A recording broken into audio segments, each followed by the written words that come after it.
ఈ 6 మసాలా దినుసులను కర్పూరంతో కాల్చండి. మీ ఇంట్లో సుఖశాంతులు వెల్లివిరుస్తాయి. కర్పూరం ప్రతికూలతను తొలగించడమే కాకుండా పూజలో కూడా ఉపయోగిస్తారు.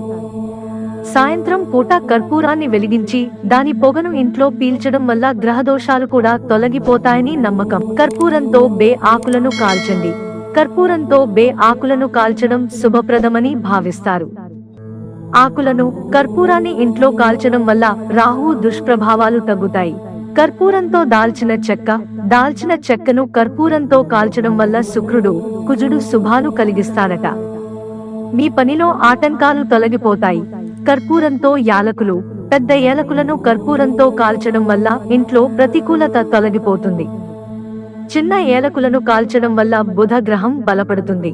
కర్పూరంతో లవంగాలు.